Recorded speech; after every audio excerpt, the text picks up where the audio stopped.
அஸ்ஸலாமு அலைக்கும் வரஹ்மத்துல்லாஹி வபரகாத்துஹு. நபி ஸல்லல்லாஹு அலைஹி வஸல்லம் அவர்கள் சய்யிதினா அலி ரலியல்லாஹு அன்ஹு அவர்களிடம், அலியே, நீர் உறங்கும் முன்பு 8 அமல்களை செய்யாமல் உறங்க வேண்டாம் என கூறினார்கள். 1. நீர் இஸ்திக்ஃபாரை அஸ்தோஃபிருல்லாஹல் அலீம் 100 தடவை ஓதினால் உலக மக்கள் அனைவரையும் திருப்திப்படுத்தியவரை போல் ஆவீர்கள். 2. சூரத்துல் இக்லாஸ் குல்ஹுவல்லாஹ் 3 தடவை ஓதினால் குர்ஆன் முழுவதும் ஓதியவரை போல் ஆவீர்கள். 3.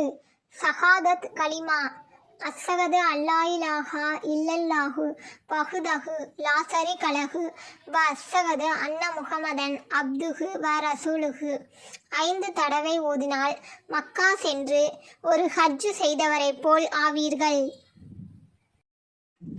4. சூரத்துல் ஃபாத்திஹா அல்ஹம்து சூராவை 4 தடவை ஓதினால் 4000 தீனார் தங்க நாணயங்கள் சதக்கா செய்தவரை போல் ஆவீர்கள். 5. தௌஹீத் கலிமா லா இலாஹா இல்லல்லாஹு வஹ்தஹு லா ஷரீக லஹு லஹுல் முல்கு வலஹுல் ஹம்து யுஹ்யி வ யுமீது பியதில் கைர் வஹுவ அலா குல்லி ஷைஇன் கதீர் 7 தடவை ஓதினால் நரகத்தின் 7 வாசல்களையும் அடைத்தவரை போல் ஆவீர்கள். 6.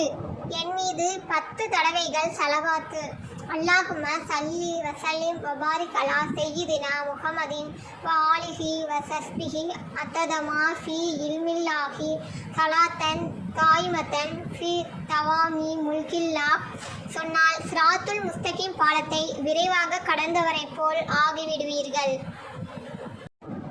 7.